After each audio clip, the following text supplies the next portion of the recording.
Hello everybody. This is a little microphone I bought for this purpose, but guess what? It doesn't fit in my phone. It doesn't. So we'll have to get an adapter and work on that later. And should I just hold this or is that cringy? Anyways, today we're gonna be talking about the concept of eternal return by Friedrich Nietzsche. I don't really know how to say his name. I should have looked it up, but anyways. I was reading the book, The Unbearable Lightness of Being, and this concept was in like the first page, I think, and I was like, okay, this is gonna be a big book to tackle because I'm not one that knows so much philosophy already, but we're learning. Anyway, so I'm going back in my journal and I wrote a whole analysis of the eternal return a long time ago. And so I was like, wow, because I see this big thing on my journal that says self-validation equals motivation. And just today was I thinking a lot about this and how I've lost a big component of being able to validate myself by myself without other people involved, I guess. So what's this whole concept? Okay, the eternal return. I think it's like, imagine if this demon came to you and was like, I'm putting a curse on you, or I don't even know if it's a curse, but it's telling you that your life is going to repeat endlessly to you over and over and over again, forever. And so the whole concept is, how are you gonna feel about hearing that that's gonna happen to you over and over and over again? And I thought this was a pretty like mind-blowing concept because, you know, we're taught that we're born and then we die and then that's it, and you know, it kind of gives this lightness to every single moment because, you know, it just passes by and then it's gone. And you could see that as something great, like, oh, we could forget about all the bad things and just move forward. But when you're faced with, oh wait, this is gonna repeat over and over and over again, like, people already probably do this to themselves, like overthinkers who love to think about everything a million times over. Guilty. But sometimes it's nice to not have to. So anyways, with this perspective, all of a sudden you're like, hold on, I need to change what I'm doing from here out because I'm gonna have to deal with it a million times over and over again, right? So then myself in this situation, I would start doing things very differently.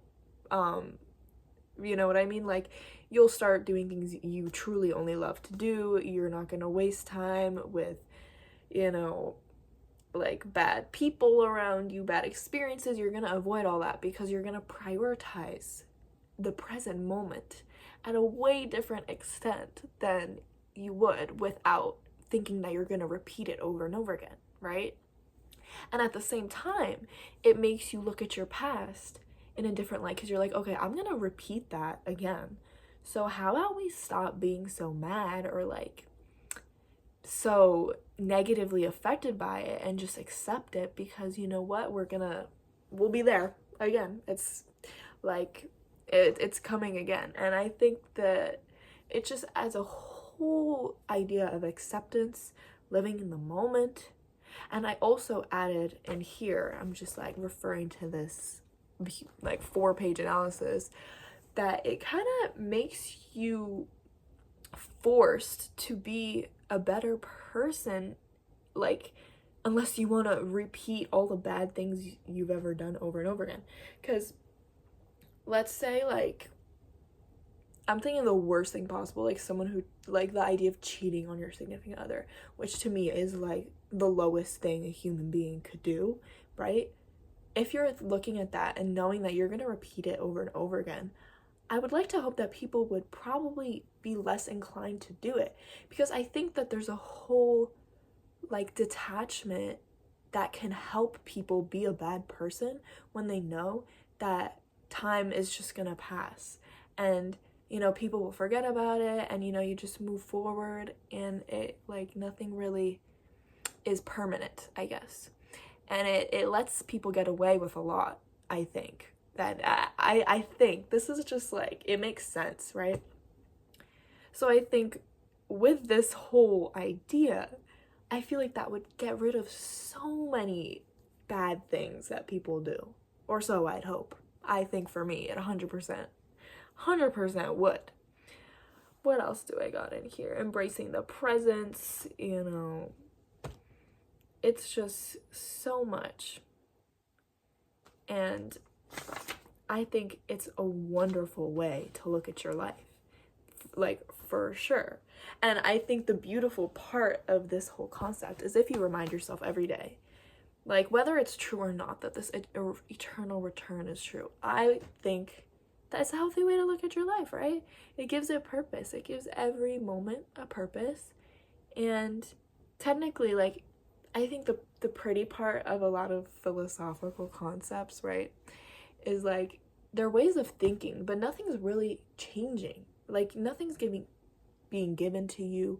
You're like, it's not tangible, but it can make such a big impact.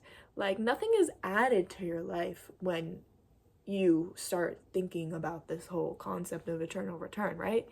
But realizing that you'll experience it over and over again, it makes you put your own significance on everything that's only seen by you, because you're the only one that's gonna relive it over and over again, right? And it's just this whole, like, living your whole life with only you looking in on it through the looking glass. Only you validating everything that's about to happen to you, because it's just you and you. It's you and what you do, right? It's very personal, and I think it forces you to be way more introspective, way more aware and conscious of what you're doing, because it's coming back. So I think there's probably a lot more to this concept, but I think overall it's a big contradiction to what everyone believes, like life, death, you know, one life, YOLO. But how about we have 1,000,000 eternal lives, guys? Wouldn't that be crazy? Maybe people would be good people more often. Who knows? But yeah, I think that if you're someone who struggles with validating your own life, I think, I don't know if religion definitely goes against like so much of this, but let's have an open mind if you want, and I think this would help you live life with your own purpose and love and validation. So yeah. Also, journal, because bro, I journaled this in December of last year. So like 6 months ago, and I have not thought about this enough since I wrote it, but I'm so happy I wrote it down, because now I can be enlightened again. So how beautiful. But yeah, bye guys.